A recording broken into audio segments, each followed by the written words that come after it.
ಎಲ್ಲರಿಗೂ ನನ್ನ ನಮಸ್ಕಾರಗಳು।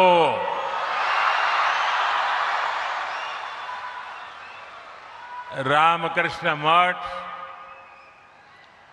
और रामकृष्ण मिशन बेलूर मठ के अध्यक्ष परम पूज्य स्वामी गौतमानंद जी महाराज, श्री रामकृष्ण आश्रम मैसूरू के अध्यक्ष पूज्य स्वामी मुक्तिदानंद जी,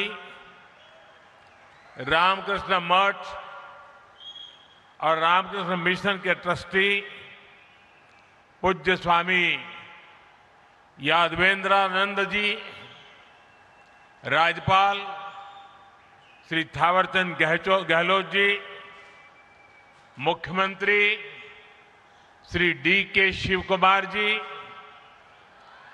सांसद यदुवीर कृष्णदत्त चामराज वाडियार जी, विधायक विजेंद्र येदियुरप्पा जी, के हरीश गौड़ा जी, अन्य महानुभाव, पूज्य संतगण और भाइयों और बहनों, सर्वप्रथम मैं मैसूरू की अधिष्ठात्री देवी मां चामुंडेश्वरी को प्रणाम करता हूं। अभी 2 दिन पहले ही हम सभी ने गुरु पूर्णिमा भी मनाई है। आप सब जानते हैं, मेरी यात्रा जहां से शुरू हुई और आज मैं जहां हूं, इसमें रामकृष्ण मिशन का बहुत अहम योगदान है। मैं 3 महीने पहले हावड़ा में बेलूर मठ गया था। सभी पूज्य संतों से सत्संग करने का अवसर मिला था। मेरा सौभाग्य है कि आज मुझे फिर मैसूरू में श्री रामकृष्ण आश्रम से जुड़े संतों से, मेरे गुरु बंधुओं से मिलने का, उनसे आशीर्वाद लेने का अवसर मिला है। आप सभी की उपस्थिति की वजह से आज मैसूरू की इस पवित्र भूमि पर मुझे एक अलग ही ऊर्जा अनुभव हो रही है।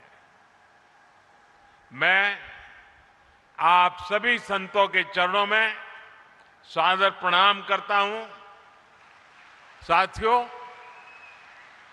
मैसूरू भारत की अनादि सांस्कृतिक चेतना का केंद्र रहा है।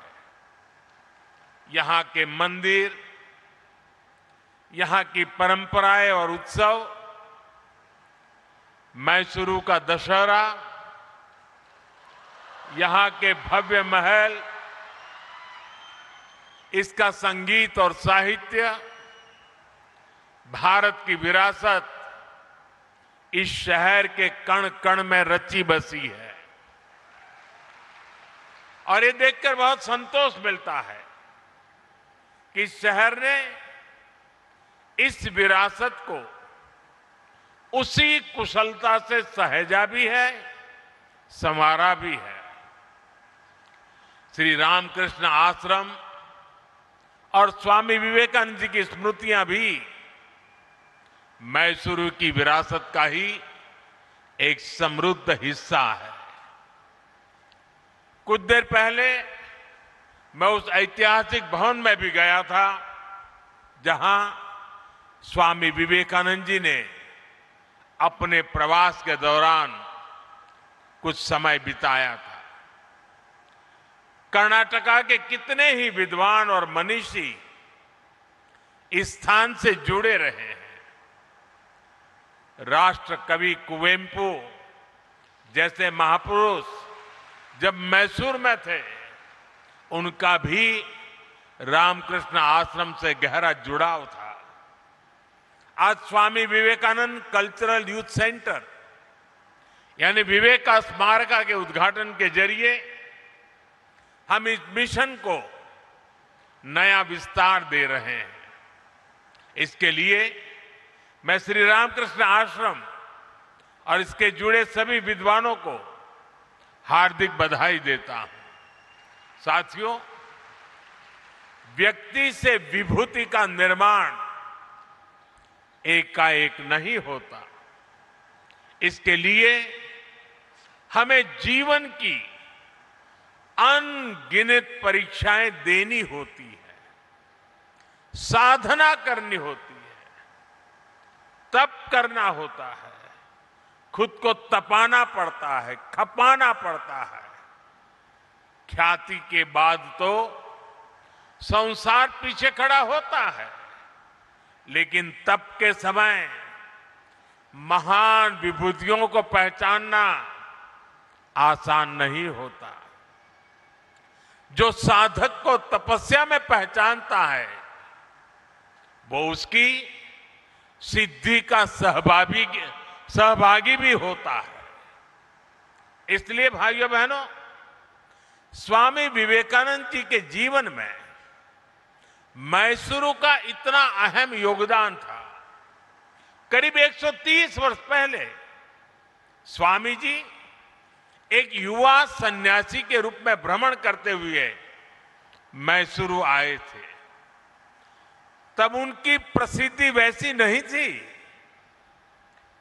लेकिन विचार उतने ही ऊंचे थे।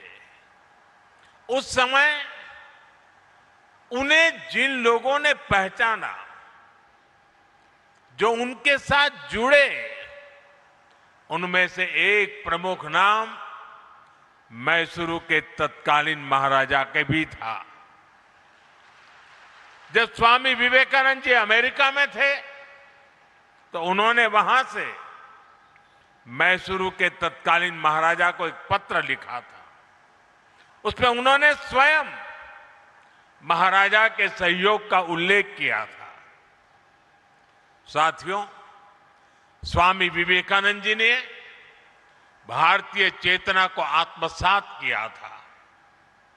उन्होंने शास्त्रों को आत्मसात किया था, जो कहते हैं परम परोपकारार्थ यो जीवति स जीवति, अर्थात वास्तव में वही जीता है जो दूसरों के लिए जीता है। हमें यहां की प्राकृतिक संपदाओं को संरक्षित करना चाहिए। हमें पर्यावरण से जुड़े संकल्प लेने चाहिए। हमें पानी की हर बूंद बचाने के लिए मिशन मोड में काम करना होगा। साथियों, आज ही यहां वाल्मीकि रामायण के कन्नड़ा अनुवाद का विमोचन भी हुआ है। मैं कन्नड़ा भाषा से जुड़ी एक अपील भी करना चाहता हूं। कर्नाटका महान लेखक और कवियों की धरती है। कन्नड़ा भाषा, कन्नड़ा भाषी लोग हमेशा से पढ़ने की संस्कृति के लिए जाने जाते हैं। स्मार्टफोन के इस युग में इस स्वभाव को और बढ़ावा मिलना चाहिए। क्या हम युवा पीढ़ी को कन्नड़ा साहित्य से गहराई से जुड़ने के लिए प्रेरित कर सकते हैं? साथियों, मैसूरू अपने सिल्क, चंदन और हस्तशिल्प के लिए प्रसिद्ध है। जब भी हम किसी को उपहार दें, तो क्या हम ये सुनिश्चित कर सकते हैं कि वो किसी भारतीय के हाथों और पसीने से बनी चीज हो? इससे हमारी संस्कृति को बढ़ावा मिलेगा, साथ ही एक और परिवार को आर्थिक सहायता भी मिलेगी। साथियों, स्वामी विवेकानंद जी ने जिस तरह के भारत का सपना देखा था, उसे पूरा करने का दायित्व आज की पीढ़ी पर है। मुझे विश्वास है विवेका स्मारक इसके लिए एक ऊर्जा स्रोत का काम करेगा। मैं एक बार फिर यहां एकत्र पूज्य संतजनों, गुरु बंधुओं और मैसूर के लोगों को नमन करते हुए मेरी वाणी को विराम देता हूं। आप सबका बहुत बहुत धन्यवाद।